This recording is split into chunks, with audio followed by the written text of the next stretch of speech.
Hi everyone. तो आज मैं बहुत प्यारा सा टॉपिक लेके आई हूँ जो कि मैथ्स का टॉपिक है, that is known as trigonometric ratios.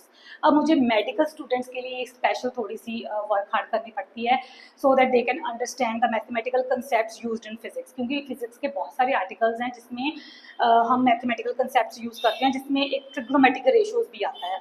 अगर फिजिक्स में हमारे पास कोई ऐसा आर्टिकल है जो मतलब राइट एंगल ट्रायंगल जैसा जिसमें फिगर आती है कोई, तो उसमें हम ये ट्रिग्नोमेट्रिक रेशियोज यूज करते हैं। सपोज हमारे पास ये राइट एंगल ट्रायंगल है ए बी सी, ठीक है। राइट एंगल ट्रायंगल का मतलब है कि एक एंगल जो है वो 90 डिग्री का है।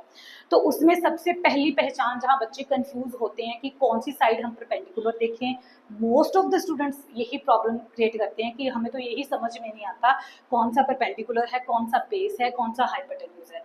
तो सबसे पहले आप इस पिक्चर को देखो, जहां पे 90 डिग्री एंगल बना होगा, जिन दो साइड्स के बीच में 90 डिग्री एंगल बना होगा, उसके ऑपोजिट साइड जो होती है, उस एंगल के ऑपोजिट वाली जो साइड होती है, दैट विल बी हाइपोटेन्यूज, जिसको हम लॉन्गर साइड बोलते हैं राइट एंगल ट्रायंगल की। और बाकी बची परपेंडिकुलर और बेस, ठीक है। इसमें से कोई भी परपेंडिकुलर हो सकता है, कोई भी बेस हो सकता है, वो डिपेंड करता है कि which angle you are considering in your article. अगर हम ये एक्यूट एंगल थीटा जो है, ये वाला अपने पिक्चर इसमें अपने आर्टिकल में अपने इस फिगर में ये एंगल यूज कर रहे हैं, ठीक है, तो इस एंगल के ऑपोजिट वाला जो होएगा दैट विल बी परपेंडिकुलर, और जो रेस्ट होएगा वो होएगा हमारा बेस, ठीक है। अब अगर हम ये एंगल कंसिडर कर रहे हैं, लेकिन अगर आप अपने आर्टिकल में इस एंगल की बजाय ये एंगल कंसिडर कर रहे हो, तो ये वाला परपेंडिकुलर बनेगा, ये वाला बेस बनेगा। तो आई होप आप सबको ये चीज तो क्लियर होगी कि कौन सा परपेंडिकुलर है, कौन सा बेस है, कौन सा हाइपोटेन्यूज है। अब आती है ट्रिग्नोमेट्रिक रेशियोज, जिसमें सबसे पहले आता है साइन थीटा।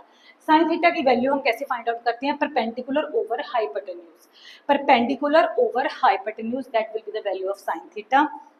उसके बाद आता है cos theta. Cos theta is based upon hypotenuse.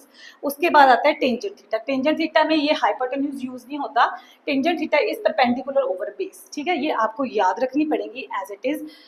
और ये जो है वैसे बेसिक जो है वो यही है, sine theta, cos theta, tangent theta, इनकी वैल्यूज तो हम इनको इन्वर्स करके बना सकते हैं।